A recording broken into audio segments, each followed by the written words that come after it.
ಸಂಚಿಕೆ ಜೂನ್ನಲ್ಲಿ ಸೂರ್ಯ ರೋಹಿಣಿ ಬಗ್ಗೆ ಯೋಚನೆ ಮಾಡ್ತಾ ನಿಂತಿರ್ತಾನೆ. ಆಗ ಮೀನಾ, ರೀ ನಿದ್ದೆ ಮಾಡ್ತಿರೋ, ಹೀಗೆ ಯೋಚನೆ ಮಾಡ್ತಾ ನಿಂತಿರ್ತಿರೋ ಅಂತ ಕೇಳಿದಾಗ, ಅಲ್ಲ ಕಣೆ, ಯೋಚನೆ ಮಾಡಿ ಮಾಡಿ ಮೈಯೆಲ್ಲ ಒದ್ದೆ ಆಗಿದೆ, ನೀನ್ ಬೇರೆ ನಿದ್ದೆ ಅಂತೆ. ಹೌದು, ಆ ಗುಂಗ್ರಿ ಏನ್ ಮಾಡ್ತಿದ್ದಾಳೆ ಅಂತ ಕೇಳಿದಾಗ, ಪಾಪ ರೀ ತುಂಬಾ ಅಳ್ತಾ ಇದ್ದಾರೆ, ಊಟಕ್ಕೂ ಬಂದಿಲ್ಲ, ರೂಮಲ್ಲಿ ಇದ್ದಾರೆ ಅಂತ ಹೇಳಿದಾಗ, ಏನೋ ಸಣ್ಣ ಪುಟ್ಟ ಡ್ರಾಮಾ ಮಾಡಿ ಸಿಕ್ಕಾಕೋತಾಳೆ ಅಂತ ಅನ್ಕೊಂಡ್ರಿ, ಅವಳು ಡ್ರಾಮಾಕ್ಕೆಲ್ಲ ಫುಲ್ ಸ್ಟಾಪ್ ಇಟ್ಬಿಟ್ಲಲ್ಲೇ ಅಂತ ಹೇಳಿ ಮಾತಾಡ್ತಿರುವಾಗ, ಏನ್ರಿ ಹೇಳ್ತಾ ಇದ್ದೀರಾ, ಹಾಗಿದ್ರೆ ಇದನ್ನೆಲ್ಲ ಸುಳ್ಳು ಅಂತ ಹೇಳ್ತಿದ್ದೀರಾ ಅಂತ ಹೇಳಿದಾಗ, ಇನ್ನೂ ಅರ್ಥ ಆಗ್ತಿಲ್ವೇನೆ ದಡ್ಡಿ ನಿನ್ಗೆ ಅಂತ ಸೂರ್ಯ ಮೀನಾಗೆ ಬೈತಿರ್ತಾನೆ. ಆಗ ಮೀನಾ, ರೀ ನನ್ಗೆ ಯಾಕೋ ಹಾಗನ್ನಿಸ್ತಿಲ್ಲ, ಅಪ್ಪನ ವಿಷಯದಲ್ಲಿ ಅವ್ರು ಸುಳ್ಳು ಹೇಳಲ್ಲ ಅಂತ ಅನಿಸ್ತಾ ಇದೆ, ನಮ್ಮಪ್ಪ ಸತ್ತಿರೋ ಸತ್ಯನ ನನ್ಗೇನು ಒಪ್ಕೊಳಕ್ ಆಗ್ತಿಲ್ಲ, ಅಂತದ್ರಲ್ಲಿ ಅವ್ರಪ್ಪ ಸತ್ತಿದಾರ ಅಂತ ಸುಳ್ಳು ಹೇಳ್ತಾರ. ನೋಡ್ ಮೀನಾ, ನೀನು ಹೂವು ಇದ್ದಂಗೆ, ಆದ್ರೆ ಅವಳು ಹಾವ್ರಾಣಿ, ನಿನಗೂ ಅವಳಿಗೂ ಡಿಫ್ರೆನ್ಸ್ ಇಲ್ವಾ, ನೀನು ಒಂಥರ ವೈಫೈ ಇದ್ದಂಗೆ, ಮನೆಯವರು ಮನೆ ಸುತ್ತಮುತ್ತಲು ಅಷ್ಟೇ ಯೋಚನೆ ಮಾಡ್ತೀಯ, ಆದ್ರೆ ಆ ಗುಂಗ್ರಿ ಇದಾಳಲ್ಲ, ಮನೆ ಮೇಲಿರೋ ಡಿಶ್ ಬಾಕ್ಸ್ ಇದ್ದಂಗೆ ಸೆಟಲೈಟ್ ನೆಟ್ವರ್ಕ್ ನು ಕ್ಯಾಚ್ ಹಿಡಿದ್ ಬಿಡ್ತಾಳೆ, ನನ್ಗೆ ಯಾಕೋ ಅವಳ ಮೇಲೆ ಬಲೆ ಅನುಮಾನ, ನಿನ್ಗೆ ಹೇಳ್ತಿದ್ದೆ ತಾನೇ, ಹೇಗಾದ್ರೂ ಮಾಡಿ ನಾವು ಮಲೇಷ್ಯಾಕ್ ಹೋಗೋದನ್ನ ಅವಳು ತಡಿತಾಳ ಅಂತ ಹೇಳಿ, ನೋಡುದ ಹೇಗ್ ತಳದ್ಲು ಅಂತ ಹೇಳಿ ಸೂರ್ಯ ಹೇಳ್ತಿರುವಾಗ, ಮೀನಾನು ಅದ್ರ ಬಗ್ಗೆನೇ ಯೋಚನೆ ಮಾಡ್ತಾ ಇರ್ತಾಳೆ. ಪಾಯಿಂಟ್ ನಂಬರ್ 1, ಅವಳು ಯಾವತ್ತು ಅವಳ ಮೊಬೈಲ್ ಅಲ್ಲಿ ಅವ್ರ ಅಪ್ಪನ ಫೋಟೋನ ಇಟ್ಕೊಂಡೇ ಇಲ್ಲ. ಪಾಯಿಂಟ್ ನಂಬರ್ 2, ಅವಳು ಅವ್ರಪ್ಪನ ದ್ವೇಷ ಮಾಡ್ತಿದ್ಲೇ ಹೊರತು ಅವ್ರಪ್ಪ ಯಾವತ್ತು ಅವಳನ್ನ ದ್ವೇಷ ಮಾಡ್ಲೇ ಇಲ್ಲ. ಹಾಗಿದ್ರು ಮಗಳನ್ನ ನೋಡೋಕೆ ದಿನಕ ಸ್ವಾಮಿನ ಕಳ್ಸಿದಾರಲ್ಲ, ಅವ್ರು ಯಾಕೆ ಬರ್ಲಿಲ್ಲ ಅಂತ ಕೇಳ್ತಾನೆ ಸೂರ್ಯ. ಪಾಯಿಂಟ್ ನಂಬರ್ 3, ಅವರಪ್ಪನ ಯಾರೋ ಜೈಲಲ್ಲಿ ಕಿಡಿಗೇಡಿಗಳು ಕೊಲೆ ಮಾಡ್ಬಿಟ್ರಂತೆ, ಅದನ್ನ ಪೊಲೀಸರು ಯಾಕೆ ಹಾರ್ಟ್ ಅಟ್ಯಾಕ್ ಅಂತ ಬಿಂಬಿಸ್ತಾರೆ, ಕೆಲವೊಂದು ಪೊಲೀಸರು ಹಾಗಿರ್ಬೋದು, ಆದ್ರೆ ಶವ ಸಂಸ್ಕಾರನ ಹಾಗೆಲ್ಲ ಮಾಡೋಕ್ಕಾಗಲ್ಲ, ಮುಂದೆ ಬರೋ ಪ್ರಾಬ್ಲಮ್ಸ್ ನೆಲ್ಲ ಅವರು ಫೇಸ್ ಮಾಡಲ್ಲ, ಇದ್ರಲ್ಲಿ ಏನೋ ಇದೆ ಅಂತ ಹೇಳ್ತಿರ್ತಾನೆ ಸೂರ್ಯ. ಪಾಯಿಂಟ್ ನಂಬರ್ 4, ಮನೋಜ ಹಾಗೂ ಗುಂಗ್ರಿ ಮದ್ವೆ ಮಾಡ್ಕೊಳ್ಳೋ ದಿವಸ ಅವರಪ್ಪ ಊರಲ್ಲೇ ಇರ್ಲಿಲ್ಲ, ಎಲ್ಲೋ ಟೂರ್ಗೆ ಹೋಗಿದ್ದಾರೆ ಅಂತ ಹೇಳಿದ್ಲು. ಮಗಳನ್ನ ಹತ್ರ ಮಾಡ್ಕೋಬೇಕಂತಿರೋ ತಂದೆ ಅವಳ ಮದ್ವೆ ದಿವಸ ಎಲ್ಲಾದ್ರೂ ಟ್ರಿಪ್ಪಿಗೆ ಹೋಗ್ತಾರೇನೆ ಅಂತ ಹೇಳಿದಾಗ, ಆ ವಿಷಯದ ಬಗ್ಗೆನೇ ಯೋಚನೆ ಮಾಡ್ತಾ ನಿಂತಿರ್ತಾಳೆ ಮೀನಾ. ಹಾಗೆ ಪಾಯಿಂಟ್ ನಂಬರ್ 5, ಸಕ್ರೆ ಯಾವಾಗ ನಿಮ್ಮ ಅಪ್ಪನ ನೋಡ್ಲೇಬೇಕು ಅಂತ ಹೇಳಿ ಹಠ ಹಿಡಿದು ಕೂತ್ಕೊಂಡ್ರು, ಅವಾಗೆ ಸಡನ್ ಆಗಿ ಉದ್ಭವ ಆದನೇ ದಿನಕ್ ದಿನೇಶ ಅಂತ ಹೇಳ್ತಿರ್ತಾನೆ ಸೂರ್ಯ. ಹಾಗೆ ಅವತ್ತು ತಾಳಿ ಶಾಸ್ತ್ರ ಮಾಡೋ ದಿನ ಅಪ್ಪ ಬರ್ತಾರೆ ಅಂತ ಎಲ್ಲಾನು ಕಾಯಿಸಿ, ಕೊನೆಯಲ್ಲಿ ಅವ್ರು ಯಾರೋ ಕಸ್ಟಮ್ನವ್ರು ಬಂದು ಅವ್ರಪ್ಪನ ಜೈಲಿಗೆ ತಗೊಂಡು ಹೋಗ್ಬಿಟ್ರು ಅಂತ ಹೇಳಿದ್ಲಲ್ಲ. ಊರಲ್ಲಿ ಯಾರೇ ಯಾವುದೇ ಕೇಸ್ ಮೇಲೆ ಅರೆಸ್ಟ್ ಆದ್ರೂ ಅದು ಟಿವಿಲಾದ್ರೂ ಬರುತ್ತೆ ಅಥವಾ ನ್ಯೂಸ್ ಪೇಪರ್ ಅಲ್ಲಾದ್ರೂ ಬರುತ್ತೆ, ಅದ್ರಲ್ಲೂ ಬರ್ಲಿಲ್ಲ. ಇದಕ್ಕೂ ಮೀರಿದ ಒಂದ್ ವಿಷಯ ಹೇಳ್ತೀನಿ ಕೇಳ್ ಮೀನಾ, ಅಲ್ಲ ಅಪ್ಪ ಅರೆಸ್ಟ್ ಆದ್ರೆ ನೋಡೋಕ್ಕೂ ಹೋಗ್ಲಿಲ್ಲ ಈ ಗುಂಗ್ರಿ, ಹಾಗೆ ಯಾರಾದ್ರೂ ಅರೆಸ್ಟ್ ಆದ್ರೆ ಒಂದಿನಾದ್ರೂ ಅವ್ರನ್ನ ಕಸ್ಟಡಿಗೆ ತಗೊಂಡು ವಿಚಾರಣೆ ಮಾಡ್ತಾರೆ, ಆದ್ರೆ ಇವ್ರಪ್ಪನೇನು ರಿಟರ್ನ್ ಟಿಕೆಟ್ ಕೊಟ್ಟು ಕಳಿಸ್ಬಿಟ್ರಾ ಅಂತ ಕೇಳ್ತಿರ್ತಾನೆ ಸೂರ್ಯ. ಹಾಗೆ ನನ್ಗೆ ಯಾಕೋ ಆ ದಿನಕ್ ಸ್ವಾಮಿನ ನೋಡಿದ್ರೆ ಆ ಮಲೇಷಿಯನ್ ಬ್ರೀಡ್ ಅಂತ ಅನಿಸ್ತಾ ಇಲ್ಲ ಕಣೆ, ಲೋಕಲ್ ಹೈವಾನ್ ತರ ಕಾಣಿಸ್ತಿದ್ದಾನೆ ಅಂತ ಹೇಳ್ತಿರುವಾಗ, ಮೀನಾ, ರೀ ನನಗೂ ಯಾಕೋ ನಿಮ್ ಮಾತನ್ನ ನಂಬೇಕು ಅಂತ ಅನಿಸ್ತಿದೆ ಅಂತ ಹೇಳ್ತಿರ್ತಾಳೆ. ಇಷ್ಟೆಲ್ಲ ಆದ್ಮೇಲೂ ನಿನ್ಗೆ ಇದನ್ನ ನಂಬೇಕು ಅಂತ ಅನಿಸ್ತಾ ಇದೆ ಕಣೆ, ಇದೇ ಸತ್ಯ, ನೋಡ್ ಆ ಗುಂಗ್ರಿ ಕೊಟ್ಟಿರೋ ಮಾಸ್ಟರ್ ಸ್ಟ್ರೋಕ್ ಕಣೆ ಇದು ನಮ್ಗೆ, ಇದನ್ನ ಅವಳಿಗೆ ತಿರ್ಗಿಸಿ ಅವಳಿಗೆ ಲಕ್ವ ಹೊಡಿಸ್ಲಿಲ್ಲ ಅಂದ್ರೆ ನನ್ನ ಹೆಸರು ಸೂರ್ಯನ ಇಲ್ಲ ಅಂತ ಹೇಳ್ತಾ ಇರ್ತಾನೆ. ಕಸ್ತೂರಿ ಮನೆಗೆ ಬಂದ ಶಾಂತಿ ಹೊರಗಡೆ ಹೋಗಿರೋ ಕಸ್ತೂರಿ ಜೊತೆ ಫೋನ್ ಅಲ್ಲಿ ಮಾತಾಡ್ತಾ ಕೂತಿರ್ತಾಳೆ. ಅದೇ ಸಮಯಕ್ಕೆ ಸರಿಯಾಗಿ ವಿಜಯಲಕ್ಷ್ಮಿ ತನ್ನ ಹುಡುಗರನ್ನ ಕರ್ಕೊಂಡು ಕಸ್ತೂರಿ ಮನೆಗೆ ಬರ್ತಾಳೆ. ಹಾಗೆ ಹೊರಗಡೆ ಹಾಕಿರೋ ಶಾಂತಿ ಬೋರ್ಡನ್ನೇ ನೋಡ್ತಾ, ನೋಡ್ರೋ ನಾನ್ ಹೇಳಿದ್ದೆಲ್ಲ ನೆನಪಿದೆ ತಾನೇ, ನಾನ್ ಜಡೆ ಅಂತ ಕೂಗ್ದಾಗ ನೀನ್ ಬರ್ಬೇಕು ಅಂತ ಹೇಳ್ತಾ ಒಳಗಡೆ ಯಾರಿದ್ರ ಅಂತ ಹೇಳಿ ಕೇಳ್ತಾಳೆ. ಆಗ ಶಾಂತಿ ಬಾಗಿಲು ತೆಗ್ದಿದ್ದೇನೆ ಬನ್ನಿ ಅಂತ ಹೇಳಿದಾಗ ಒಳಗಡೆ ಬಂದ ವಿಜಯಲಕ್ಷ್ಮಿ ಶಾಂತಿಗೆ ಕೈ ಮುಗಿತಾ, ಸಕಲ ಕಲಾವಲ್ಲಭೆ ಅಭಿನೇತ್ರಿ ನಾಟ್ಯ ಶಾರದೆ ಶಾಂತಿ ಟೀಚರ್ಗೆ ನಮಸ್ಕಾರ ಅಂತ ಹೇಳಿದಾಗ ಆ ಮಾತನ್ನ ಕೇಳಿ ಶಾಂತಿಗೆ ತುಂಬಾ ಖುಷಿ ಆಗುತ್ತೆ. ಶಾಂತಿನೂ ಸಹ ಎದ್ದು ನಮಸ್ಕಾರ ಮಾಡ್ತಾಳೆ. ನೀವ್ಯಾರು, ನಿಮ್ಮ ಹೆಸರೇನು ಅಂತ ಶಾಂತಿ ಕೇಳಿದಾಗ ನನ್ನ ಹೆಸರು ವಿಜಯಲಕ್ಷ್ಮಿ ಅಂತ ಪರಿಚಯ ಮಾಡ್ಕೊಡ್ತಾಳೆ. ಏನ್ ವಿಷಯ ಅಂತ ಹೇಳಿ ಶಾಂತಿ ಕೇಳಿದಾಗ, ನಾನು ನಿಮ್ ಡ್ಯಾನ್ಸ್ ಕ್ಲಾಸ್ಗೆ ಸೇರ್ಕೊಳ್ಳೋಣ ಅಂತ ಬಂದೆ ಅಂತ ವಿಜಯಲಕ್ಷ್ಮಿ ಹೇಳಿದಾಗ, ಈ ವಯಸ್ಸಿನಲ್ಲಿ ನೀವು ಡ್ಯಾನ್ಸ್ ಕಲಿತೀರಾ ಅಂತ ಹೇಳಿ ಶಾಂತಿ ಪ್ರಶ್ನೆ ಮಾಡ್ತಾಳೆ. ಕಲಿಕೆಗೆ ವಯಸ್ಸಿಲ್ಲ, ನನಗೆ ಸ್ಕೂಲು ಕಾಲೇಜಲ್ಲಿ ಅಲ್ಪ ಸ್ವಲ್ಪ ಡ್ಯಾನ್ಸ್ ಮಾಡಿದ ನೆನಪು, ಬೇಕಿದ್ರೆ ನೀವು ತಾಳ ಹಾಕಿ ನಾನು ಡ್ಯಾನ್ಸ್ ಮಾಡಿ ತೋರಿಸ್ತೀನಿ ಅಂತ ಹೇಳಿದಾಗ ಸರಿ ಆಯ್ತು ಅಂತ ಹೇಳಿ ತನ್ನ ಮೊಬೈಲ್ ಅಲ್ಲಿ ಮ್ಯೂಸಿಕ್ ಪ್ಲೇ ಮಾಡ್ತಾಳೆ ಶಾಂತಿ. ಆಗ ವಿಜಯಲಕ್ಷ್ಮಿ ಡ್ಯಾನ್ಸ್ ಮಾಡಿ ತೋರಿಸ್ತಾ ಇರ್ತಾಳೆ. ಆಗ ಶಾಂತಿ ವಿಜಯಲಕ್ಷ್ಮಿ ಡ್ಯಾನ್ಸ್ ನೋಡಿ ತುಂಬಾ ಖುಷಿ ಆಗ್ತಾಳೆ. ಹಾಗೆ ಎಲ್ಲಿದ್ರಿ ನೀವು ಇಷ್ಟು ದಿವಸ ಅಂತ ಕೇಳಿದಾಗ, ನಾನು ಮದ್ವೆ ಮನೆಗಳಿಗೆಲ್ಲ ಡೆಕೋರೇಷನ್ ಮಾಡ್ತೀನಿ, ನನ್ನ ಹೆಸರು ವಿಜಯಲಕ್ಷ್ಮಿ ಅಂತ ಹೇಳ್ತಾಳೆ ವಿಜಯಲಕ್ಷ್ಮಿ. ಆಗ ಶಾಂತಿ, ಅಯ್ಯೋ ತುಂಬಾ ಖುಷಿ ಆಗಿತ್ತು, ಆದ್ರೆ ಈ ಡೆಕೋರೇಷನ್ ಅನ್ನೋ ಶಬ್ದ ಹೇಳಿ ಬೇಜಾರ್ ಮಾಡ್ಬಿಟ್ರಿ ನೀವು ಅಂತ ಹೇಳ್ತಿರ್ತಾಳೆ. ಆಗ ವಿಜಯಲಕ್ಷ್ಮಿ, ಯಾಕೆ ಮೇಡಮ್ ಏನಾಯ್ತು ಅಂತ ಕೇಳಿದಾಗ, ನಮ್ಮ ಮನೇಲೂ ಒಂದಿದೆ, ಅದು ಇದೇ ಕೆಲಸ ಮಾಡುತ್ತೆ, ಅದನ್ನ ಮುಖ ನೋಡಿದ್ರೆ ಸಾಕು 3 ಸಂಕ್ರಾಂತಿಗೂ 3 ಹೊತ್ತು ಊಟ ಹೋಗಲ್ಲ ಅಂತ ಮೀನಾ ಬಗ್ಗೆ ಬೈತಾ ಇರ್ತಾಳೆ.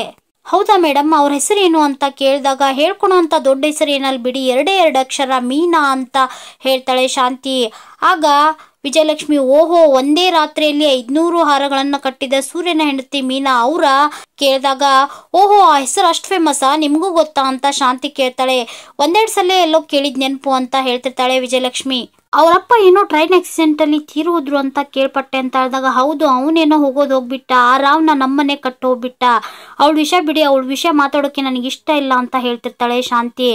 ಆಗ ವಿಜಯಲಕ್ಷ್ಮಿ, ಹೋಗ್ಲಿ ಬಿಡಿ, ನಾನ್ ನಿಮ್ಮ ಮನ್ಸಿಗೆ ಬೇಜಾರಾಗೋ ವಿಷಯ ಮಾತಾಡಲ್ಲ, ಇರಿ 1 ನಿಮಿಷ ಅಂತ ಹೇಳಿ ಜಡೆ ಅಂತ ಕೂಗ್ತಾಳೆ. ಆಗ ವಿಜಯಲಕ್ಷ್ಮಿ ಹುಡುಗ ಒಬ್ಬನ್ ಬಂದು ತಟ್ಟೆ ಕೊಟ್ಟು ಅಲ್ಲಿಂದ ಹೊರಡ್ತಾನೆ. ಆಗ ವಿಜಯಲಕ್ಷ್ಮಿ, ತಗೊಳ್ಳಿ ಅಂತ ಹೇಳಿದಾಗ, ಇದೆಲ್ಲ ಯಾಕೆ ಅಂತ ಕೇಳ್ತಾಳೆ ಶಾಂತಿ. ಇದು ಗುರುದಕ್ಷಿಣೆ ಅಂತ ಹೇಳಿ, ಸರಿ ಆಯ್ತು, ನಾನು ಯಾವಾಗಿಂದ ಬರ್ಬೇಕು ಅಂತ ಕೇಳ್ತಾಳೆ.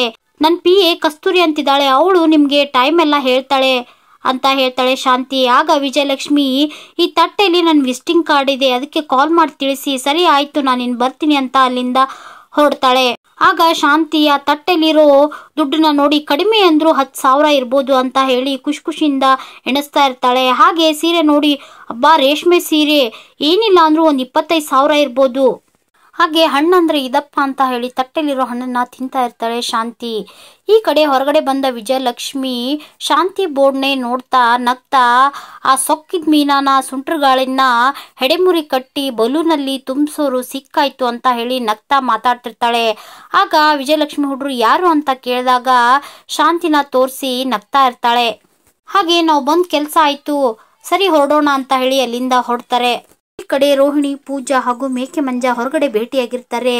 ಆಗ ಪೂಜಾ, ಈಗೆಲ್ಲ ಓಕೆ ಅಲ್ವೇನೆ ಅಂತ ರೋಹಿಣಿನ ಕೇಳಿದಾಗ, ಹ್ಞೂ ಕಣೆ, ಯಾರು ನಮ್ದೇ ಇದ್ರು ನನ್ಗೆ ಅಷ್ಟೊಂದು ಟೆನ್ಷನ್ ಆಗ್ತಾ ಇರ್ಲಿಲ್ಲ, ಆದ್ರೆ ಅತ್ತೆನೆ ನಾವು ಆಡ್ಸಿರೋ ನಾಟಕನ ನಂಬಿಟ್ರು ಕಣೆ. ಇನ್ನೊಂದು ವಿಷಯ ಏನ್ ಗೊತ್ತಾ, ನಾನು ಅಳೋಕಿನ ಜಾಸ್ತಿ ಅವರೇ ಹತ್ಬಿಟ್ರು ಅಂತ ಹೇಳ್ತಿರ್ತಾಳೆ ರೋಹಿಣಿ. ಆಗ ಪೂಜಾ, ಲೇ, ಅವ್ರ ಹತ್ತಿದ್ದು ಬೀಗ್ರು ಸತ್ರು ಅಂತ ಅಲ್ಲ ಕಣೆ, ದುಡ್ಡು ಬರ್ದೇ ಹೋಯ್ತಲ್ಲ ಅಂತ. ಏನಾದ್ರೂ ಆಗ್ಲಿ ಕಣೆ. ನೋಡಿ ಮಂಜಣ್ಣ, ತುಂಬಾ ಥ್ಯಾಂಕ್ಸ್, ನೀವೆಲ್ಲೋ ಬಂದು ನನ್ನ ಪ್ಲಾನ್ ನ ಹಾಳು ಮಾಡ್ಬಿಡ್ತೀರೇನೋ ಅಂತ ಅನ್ಕೊಂಡಿದ್ದೆ, ಆದ್ರೆ ನೀವು ಬಂದು ಆಡಿರೋ ನಾಟಕನ ಮನೇಲಿ ಎಲ್ರು ನಂಬಿದ್ರು ಗೊತ್ತಾ. ಹಾಗೆ ಆ ಮಲೇಷ್ಯಾಕ್ ಹೋಗೋ ಪ್ಲಾನ್ ಡ್ರಾಪ್ ಮಾಡ್ಬಿಟ್ರು, ತುಂಬಾ ಥ್ಯಾಂಕ್ಸ್ ಅಂತ ಹೇಳ್ತಾ ಇರ್ತಾಳೆ. ಹ್ಞೂ ಕಣೆ, ಇನ್ನು ಮುಂದೆ ಆ ಮನೇಲಿ ಆರಾಮಾಗಿರ್ಬೋದು, ನನ್ನ ಯಾರು ಪ್ರಶ್ನೆ ಮಾಡಲ್ಲ, ನನ್ನ ಮೇಲೆ ಯಾರು ಅನುಮಾನ ಪಡಲ್ಲ, ಎಲ್ಲ ಸಮಸ್ಯೆನೂ ಮುಗೀತು ಅಂತ ಹೇಳಿ ಹಣ್ಣು ತಿಂತಾ ಇರ್ತಾಳೆ ರೋಹಿಣಿ. ಸಡನ್ ಆಗಿ ಎದುರುಗಡೆ ಇರೋ ಮೀನನ ನೋಡಿ ಶಾಕ್ ಆಗಿ ಆಗ ಅಲ್ಲಿಗೆ ಮೀನಾ ಬರ್ತಾಳೆ. ಆಗ ಮೇಕೆ ಮಂಜ, ಮೀನಮ್ಮ ನೀನೇನಮ್ಮ ಇಲ್ಲಿ ಅಂತ ಪ್ರಶ್ನೆ ಮಾಡಿದಾಗ, ಸರಿಯಾದ ಟೈಮ್ಗೆ ಬಂದಿದ್ದೀನಿ. ರೋಹಿಣಿ, ಏನ್ ಇದು, ನೀವಾ ಇದೆಲ್ಲ ಡ್ರಾಮಾ ಮಾಡಿಸಿದ್ದು ಅಂತ ಕೇಳ್ತಾ ಇರ್ತಾಳೆ. ಹಾಗೆ ಮೇಕೆ ಮಂಜನಿಗೆ, ಅಲ್ಲರಿ, ನಿಮ್ಗೆ ವಯಸ್ಸಾಗಿದೆ, ಒಂದ್ ಮನೆಗೆ ಮೋಸ ಮಾಡಬಾರ್ದು ಅನ್ನೋ ವಿಷಯ ಗೊತ್ತಿಲ್ವಾ ಅಂತ ಹೇಳಿ ಬೈತಾ ಇರ್ತಾಳೆ. ಆಗ ಮೇಕೆ ಮಂಜ, ನೋಡ್ಬಿನಮ್ಮ, ನಾನು ತರಕಾರಿ ವ್ಯಾಪಾರ ಮಾಡಿ ಜೀವನ ಮಾಡೋನು, ನನಗೂ ಇದಕ್ಕೂ ಏನ್ ಸಂಬಂಧ ಇಲ್ಲ ಅಂತ ಹೇಳಿ ಅಲ್ಲಿಂದ ಹೊರಡ್ತಾ ಇರ್ತಾನೆ. ಆಗ ಪೂಜಾ, ನಿಲ್ರಿ ಮಂಜಣ್ಣ ಅಂತ ಜೋರ್ ಮಾಡ್ತಾಳೆ. ಓಹೋಹೋ, ಇವ್ರ ಹೆಸರು ದಿನಕ ಸ್ವಾಮಿ ಅಲ್ವಾ, ಮಂಜಣ್ಣನ? ಏನ್ ರೋಹಿಣಿ ಅವ್ರೆ, ಇಷ್ಟೊಂದು ದೊಡ್ಡ ಸುಳ್ಳು ಹೇಳಿದ್ದೀರಾ, ನಾನ್ ನಿಜವಾಗ್ಲೂ ನಿಮ್ ತಂದೆ ಸತ್ತೋಗಿದ್ದಾರೆ ಅಂತ ಅನ್ಕೊಂಡಿದ್ದೆ. ಅಲ್ಲ, ನಿಮ್ಗೆ ಮನೆಯವ್ರಿಗೆಲ್ಲ ಸುಳ್ಳು ಹೇಳಿ ಮೋಸ ಮಾಡೋಕೆ ಹೇಗಾದ್ರೂ ಮನಸ್ಸು ಬಂತು ಅಂತ ಹೇಳಿ ರೋಹಿಣಿಗೆ ಬೈತಾ ಇರ್ತಾಳೆ ಮೀನಾ. ಆಗ ರೋಹಿಣಿ, ಮೀನಾ ಅವ್ರೆ, ನಾನು ಹೇಳೋದ್ನ ಸ್ವಲ್ಪ ಕೇಳಿ ಅಂತ ಹೇಳ್ತಿರುವಾಗ, ಏನು ಮತ್ತೊಂದು ಹೊಸ ಕತೆ ಹೇಳ್ತೀರಾ? ನಿಮ್ ಮೇಲಿದ್ದ ಅನುಮಾನ ನಿಜ ಮಾಡ್ಬಿಟ್ರಿ ರೋಹಿಣಿ, ನೀವ್ ಯಾವ ಮಲೇಷ್ಯಾದಿಂದನೂ ಬಂದಿಲ್ಲ, ನೀವ್ ಯಾವ ಕೋಟ್ಯಾಧಿಪತಿ ಮಗಳು ಅಲ್ಲ. ಪಾಪ ನಮ್ಮತ್ತೆ ನಿಮ್ ಮೇಲೆ ಎಷ್ಟೊಂದು ನಂಬಿಕೆ ಇಟ್ಕೊಂಡಿದ್ದಾರೆ, ಅವ್ರಿಗೆ ಹೇಳಿ ಸುಳ್ಳು ಹೇಳಿ ಮೋಸ ಮಾಡ್ತೀರಾ? ನೀವೆಷ್ಟೇ ಸುಳ್ಳು ಹೇಳಿ ಎಷ್ಟೇ ತಪ್ಪು ಮಾಡಿದ್ರು ಮತ್ತೆ ನಿಮ್ಮನ್ನ ಕ್ಷಮಿಸಿ ನಿಮ್ಗೆ ಮಗಳ ಸ್ಥಾನ ಕೊಟ್ಟವರು ನಮ್ಮ ಮಾವ, ಅಂತವ್ರ ಕಣ್ಣಿಗೂ ಮಣ್ಣು ಎರಚಿದ್ರಲ್ಲ, ನಿಮ್ಗೆ ನಾಚಿಕೆ ಆಗಲ್ವಾ? ನಿಮ್ ಮದುವೆ ಆಗಿರೋ ನಿಮ್ ಗಂಡನ್ಗೂ ಮೋಸ ಮಾಡ್ತಿದ್ದೀರಾ ಅಂತ ಹೇಳ್ತಿರ್ತಾಳೆ ಮೀನಾ. ಆಗ ಮೇಕೆ ಮಂಜ ಅಲ್ಲಿಂದ ಓಡ್ ಹೋಗ್ತಾನೆ. ಆಗ ರೋಹಿಣಿ, ಇಲ್ಲ ಮೀನಾ ಅವ್ರೆ, ನನ್ನ ಮಾತನ್ನ ಸ್ವಲ್ಪ ಕೇಳಿ ಅಂತ ಹೇಳ್ತಿರ್ತಾಳೆ. ಮೀನಾ, ನೀವೇನೇ ಹೇಳಿದ್ರು ನಾನ್ ನಂಬಲ್ಲ ರೋಹಿಣಿ, ಅವ್ರನ್ನ ಮದ್ವೆ ಆಗ್ಬೇಕು ಅನ್ನೋ ಒಂದೇ ಒಂದ್ ಕಾರಣಕ್ಕೆ ಇಷ್ಟು ದೊಡ್ಡ ಸುಳ್ಳು ಹೇಳಿದೀರಾ. ಅಲ್ಲ, ಸುಳ್ಳು ಹೇಳೋ ಅವಶ್ಯಕತೆ ನಿಮಗೇನಿತ್ತು, ಬೇರೆ ಏನಾದ್ರೂ ಗುಟ್ಟಿದ್ಯಾ ಅಂತ ಕೇಳ್ತಾಳೆ ಮೀನಾ. ಆ ಮಾತನ್ನ ಕೇಳಿ ರೋಹಿಣಿಗೆ ಶಾಕ್ ಆಗುತ್ತೆ.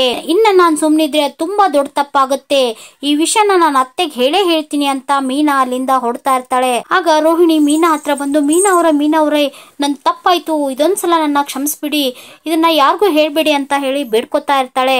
ಆಗ ಮೀನಾ, ಇಲ್ಲ ರೋಹಿಣಿ, ನೀವು ತುಂಬಾ ದೊಡ್ಡ ತಪ್ಪು ಮಾಡಿದಿರ, ಈ ಸತ್ಯ ನಮ್ಮ ಮನೇಲಿ ಹೇಳೋದೇ ಸರಿ ಅಂತ ಹೇಳಿ ಹೊರಡ್ತಿರುವಾಗ ಮತ್ತೆ ರೋಹಿಣಿ ಮೀನನ್ನ ತಡೆದು ಬೇಡ್ಕೊತಾ ಇರ್ತಾಳೆ. ಇಲ್ಲ ಮೀನಾ ಅವ್ರೆ, ಇದೊಂದ್ಸಲ ಕ್ಷಮಿಸ್ಬಿಡಿ ಅಂತ ಹೇಳಿ ಎಷ್ಟೇ ಬೇಡ್ಕೊಂಡ್ರು ಮೀನಾ ಕೇಳ್ತಾನೆ ಇರಲ್ಲ. ಆಗ ರೋಹಿಣಿ, ನೋಡಿ ಮೀನಾ ಅವ್ರೆ, ನೀವೇನಾದ್ರೂ ಸತ್ಯ ಹೇಳ್ಬಿಟ್ರೆ ನನ್ನ ಜೀವನ ಹಾಳಾಗಿ ಹೋಗ್ಬಿಡುತ್ತೆ ಅಂತ ಹೇಳ್ತಿರುವಾಗ, ಸತ್ಯ ಹೇಳಿದ್ಮೇಲೆ ಸಿಗೋ ಜೀವನನೇ ಸಾಕು, ನಾನು ಹೇಳ್ತೀನಿ ಅಂತ ಹೇಳಿ ಮೀನಾ ಕೋಪದಿಂದ ಅಲ್ಲಿಂದ ಹೊಡ್ತಾ ಇರ್ತಾಳೆ.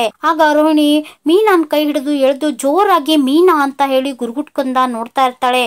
ಆಗ ಮೀನಾ ಕೈಯಲ್ಲಿರೋ ಮೊಬೈಲು ಹಾಗೂ ಪರ್ಸು ಕೆಳಗಡೆ ಬಿದ್ದಿರೋದನ್ನ ಮೀನಾ ನೋಡ್ತಾ ಇರ್ತಾಳೆ. ಏನೇ, ನಾನು ನೀನು ಹೇಳ್ತಿರೋದನ್ನೆಲ್ಲ ಕೇಳಿಸ್ಕೊಂತಾ ಇದ್ದೀನಿ ಅಂತ ಹೇಳಿ ಇಷ್ಟು ಓವರಾಗಿ ಆಡ್ತಾ ಇದೀಯಾ? ಹೌದು ಕಣೆ, ಸುಳ್ಳು ಹೇಳಿದೀನಿ, ನನಗ್ ಬೇಕಾಗಿರೋ ಜೀವನ ಸಿಗ್ಬೇಕು ಅಂತ ಹೇಳಿ ನಾನು ಸುಳ್ಳು ಹೇಳಿದೀನಿ. ಏನೇ ತಪ್ಪಿದೆ ಅದರಲ್ಲಿ ಅಂತ ಕೇಳಿದಾಗ, ಈಗ್ಲೂ ನೀವು ಮಾಡಿರೋ ತಪ್ಪನ್ನ ಒಪ್ಕೊಳ್ತಿಲ್ವಲ್ಲ ನೀವು ಅಂತ ಮೀನಾ ಬೈತಿರ್ತಾಳೆ. ಹೀಗೆ ನಿಮ್ಮನ್ನ ಬಿಟ್ರೆ ನಮ್ ಕುಟುಂಬನ ಹಾಳು ಮಾಡ್ಬಿಡ್ತೀರಾ ನೀವು, ಸತ್ಯನ ನಾನು ಹೇಳ್ತೀನಿ ಅಂತ ಹೇಳಿ ಮೀನಾ ಅಲ್ಲಿಂದ ಹೊಡ್ತಿರ್ತಾಳೆ. ಆಗ ರೋಹಿಣಿ ಮೀನಾನ್ ಕೈ ಹಿಡಿದು ಎಳಿತಾ ಮೀನಾ ಮೀನಾ ಅಂತ ಕೂಗ್ತಾ ಅಲ್ಲೇ ಕೆಳಗಡೆ ಇರೋ ಚಾಕುನ ತಗೊಂಡು ಮೀನಾ ಕುತ್ತಿಗೆ ಹತ್ರ ಹಿಡಿತಾಳೆ. ಏನೇ ಸತ್ಯ ಹೇಳ್ತೀಯ, ನೀನಿದ್ರೆ ತಾನೇ ಸತ್ಯ ಹೇಳೋಕೆ, ನೀನೇ ಇರಲ್ಲ, ನೋಡ್ತಾ ಇರು ಅಂತ ಹೇಳ್ತಿರುವಾಗ ಮೀನಾ ಗಾಬರಿ ಆಗ್ತಾಳೆ. ಆಗ ಪ್ಲಾನ್ ಮಾಡಿದ ಮೀನಾ ರೋಹಿಣಿ ಕೈಯಲ್ಲಿರೋ ಚಾಕುನ ತಿರುಗಿಸಿ ಅವಳ ಕುತ್ತಿಗೆ ಹತ್ರನೇ ಹಿಡಿತಾಳೆ. ಆಗ ರೋಹಿಣಿಗೆ ಭಯ ಆಗುತ್ತೆ. ಆಗ ಪೂಜಾ, ಮೀನಾ ಅವರೇ ಸಮಾಧಾನ, ಅವಳು ನನ್ನ ಫ್ರೆಂಡು ಅಂತ ಹೇಳಿ ಹತ್ರ ಬರ್ತಿರ್ತಾಳೆ. ಹೋಗೆ, ನಿನ್ ಹಿಂದೆ ಹೋಗಿ ಅಂತ ಪೂಜಾಗ್ ಬೈದು, ನಿನ್ನ ನಾಯಿ ತರ ಎಳ್ಕೊಂಡೋಗಿ ಇವತ್ತು ಸತ್ಯನ ಅತ್ತೆ ಎದುರು ಇಟ್ಟೇ ಇಡ್ತೀನಿ ಅಂತ ಹೇಳಿ ರೋಹಿಣಿನ ಕುತ್ತಿಗೆ ಹತ್ರ ಚಾಕು ಹಿಡ್ಕೊಂಡು ಅವಳನ್ನ ಎಳ್ಕೊಂಡು ಅಲ್ಲಿಂದ ಹೊರಡ್ತಾಳೆ. ಈ ಕಡೆ ಮಲ್ಕೊಂಡಿರೋ ರೋಹಿಣಿ ಬೇಡ ಬೇಡ ಅಂತ ಹೇಳಿ ಜೋರಾಗಿ ಕೂಗ್ತಾ ಇರ್ತಾಳೆ. ಹಾಗೆ ಪಕ್ಕದಲ್ಲಿರೋ ಮನೋಜನ್ನ ಜೋರಾಗಿ ಒದಿತಾಳೆ. ಕೆಳಗಡೆ ಬಿದ್ದಂತ ಮನೋಜ ಎಚ್ಚರಗೊಂಡು, ಯಾಕೆ ರೋಹಿಣಿ ಏನಾಯ್ತು, ಯಾಕೆ ಈ ತರ ಕತ್ತೆ ರೀತಿ ಒದ್ಬಿಟ್ಟೆ ನನ್ನ, ಇದು ಅದು 5 ಡಿಗ್ರಿ ಬಿಸ್ನೆಸ್ ಮ್ಯಾನ್ ಮನೋಜನ್ನ ಅಂತ ಪ್ರಶ್ನೆ ಮಾಡಿದಾಗ, ಇಲ್ಲ ಮನೋಜ್, ಯಾಕೋ ಕೆಟ್ಟ ಕನಸು ಬಿತ್ತು, ಗೊತ್ತಾಗ್ತಾ ಇಲ್ಲ, ತುಂಬಾ ಭಯ ಆಗ್ತಿದ್ಯಾ ಅಂತ ಹೇಳ್ತಿರ್ತಾಳೆ. ಯಾಕೆ ರೋಹಿಣಿ, ಇತ್ತೀಚೆಗೆ ನಿನ್ಗೆ ಬರೀ ಕೆಟ್ಟ ಕನಸೇ ಬೀಳ್ತಾ ಇದೆ, ಅದೇ ನಿಮ್ಮ ಅಪ್ಪನ್ನ ಕೊಲೆ ಮಾಡಿದ್ರಲ್ಲ ಅವ್ರೇನಾದ್ರೂ ಬಂದಿದ್ರ ಅಂತ ಕೇಳಿದಾಗ, ಅದು ಮನೋಜ್ ಮೀನಾ ಅಂತ ಹೇಳಕ್ ಹೋಗ್ತಿರೋ ರೋಹಿಣಿ ಸಡನ್ ಆಗಿ ಮಾತು ಬದಲಾಯಿಸಿ ಮುಖ ಸರಿಯಾಗಿ ನೆನಪಾಗ್ತಿಲ್ಲ, ಯಾಕೋ ತುಂಬಾ ಭಯ ಆಗ್ತಿದೆ ಅಂತ ಹೇಳ್ತಿರ್ತಾಳೆ. ಆಗ ಮನೋಜ, ನಾಳೆ ನಾನು ದೇವಸ್ಥಾನಕ್ಕೆ ಹೋಗಿ ಪೂಜೆ ಮಾಡಿಸ್ಕೊಂಡ್ ಬರ್ತೀನಿ ಅಂತ ಹೇಳ್ತಾ ಹೊರಗಡೆ ಎದ್ದು ಹೋಗಿ ಚಪ್ಪಲಿ ಹಾಗೂ ಕಸ್ಮರ್ಗಿನ ತಂದು ರೋಹಿಣಿ ದಿಂಬ ಹತ್ರ ಇಡೋಕ್ ಹೋಗ್ತಾನೆ. ಆಗ ರೋಹಿಣಿ ಬೈತಾಳೆ, ಏನ್ ಮನೋಜ್, ಗೊತ್ತಾಗಲ್ವಾ ನಿಮ್ಗೆ, ಇದನ್ನ ಯಾಕಿಲ್ ತಂದ್ರಿ ಅಂತ ಹೇಳಿದಾಗ, ಅಯ್ಯೋ ರೋಹಿಣಿ, ಈ ದೆವ್ವ ಭೂತಗಳಿಗೆ ಈ ಪೊರ್ಕೆ ಹಾಗೂ ಕಸ್ಮರ್ಗಿ ಕಂಡ್ರೆ ತುಂಬಾ ಭಯ ಅಂತೆ, ಇಡ್ತೀನಿ ಅಂತ ಹೇಳಿದಾಗ ಮತ್ತೆ ಬೈತಾಳೆ ರೋಹಿಣಿ. ಆಗ ಅಲ್ಲೇ ಮಂಚದ ಕೆಳಗೆ ಇಡ್ತಾನೆ ಮನೋಜ. ಹಾಗೆ ನೋಡ್ ರೋಹಿಣಿ, ನೀ ನನ್ನ ಕನಸಲ್ಲೆಲ್ಲ ಒದಿಬಾರ್ದು, ಹಾಗೆ ನಿನ್ಗೇನಾದ್ರೂ ಕೆಟ್ಟ ಕನಸು ಬಿದ್ರೆ ಈ 5 ಡಿಗ್ರಿ ಮನೋಜನ್ನ ನೆನ್ಸ್ಕೊ ಅಂತ ಹೇಳ್ತಾ ಹೋಗಿ ಮತ್ತೆ ಮಲ್ಕೋತಾನೆ ಮನೋಜ. ಬಿದ್ದಿರೋ ಕನಸನ್ ಬಗ್ಗೆ ಯೋಚನೆ ಮಾಡ್ತಾ ಕುತ್ಕೊಂಡಿರ್ತಾಳೆ ರೋಹಿಣಿ.